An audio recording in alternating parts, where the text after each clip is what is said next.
গড়ে ৪৫ দিন পর্যন্ত জ্বালানি তেলের মজুদ রাখার সক্ষমতা রয়েছে বাংলাদেশের। বৈশ্বিক প্রেক্ষাপটে জ্বালানি নিরাপত্তা শক্তিশালী করতে সরকার এটিকে অন্তত ৩ মাসে উন্নীত করার উদ্যোগ নিয়েছে বলে জানিয়েছেন অর্থ ও পরিকল্পনা মন্ত্রী।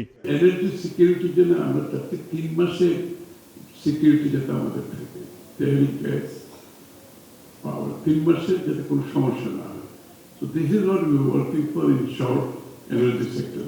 Hopefully একটু সময় লাগবে, আপনাদের গভর্নমেন্টের মাত্র ২ মাস ২.৫ মাসের মধ্যে আমরা কথা বলতেছি। সোমবার রাজধানীর গুলশানে বৈশ্বিক অস্থিরতায় বাংলাদেশের অর্থনৈতিক ভবিষ্যৎ বিনির্মাণের পথরেখা শীর্ষক অনুষ্ঠানে আমির খসরু মাহমুদ চৌধুরী বলেন, ব্যবসা বাণিজ্যে পুঁজির যোগান স্বাভাবিক রাখতে শিগগিরই পুঁজিবাজার নিয়ন্ত্রক সংস্থা বিএসইসি কে ঢেলে সাজানো হবে। আমাদেরকে ক্যাপিটাল মার্কেটকে রিভাইভ করতে হবে। We are having a big overhauling of the capital security and exchange commission. It will be manned by the professional people, no political appointment. আলোচনায় অংশ নিয়ে ব্যবসায়ীরা আসন্ন বাজেটে করের হার না বাড়িয়ে করজাল বাড়ানোর উপর জোর দিতে অর্থমন্ত্রীর প্রতি আহ্বান জানান।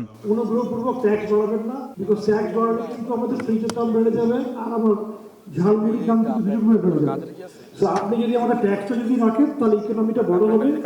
আর আমাদের এক্সপোর্টের জন্য যেটা বলবো যে আমাদের জন্য ব্যবসা শিথিল করে দেন, সহজ করে দেন, যেন বিদেশ থেকে যে বিনিয়োগকারীরা আসছেন তারা যেন স্বল্প মূল্যে বাংলাদেশে ব্যবসায়িক বান্ধব পরিবেশে ব্যবসা করতে পারে। দেশের কর জিডিপি ৭% কম উল্লেখ করে এটিকে বাড়াতে জাতীয় রাজস্ব বোর্ডের প্রয়োজনীয় সংস্কারে একটি উচ্চ পর্যায়ের কমিটি গঠন করা হয়েছে বলেও জানান মন্ত্রী।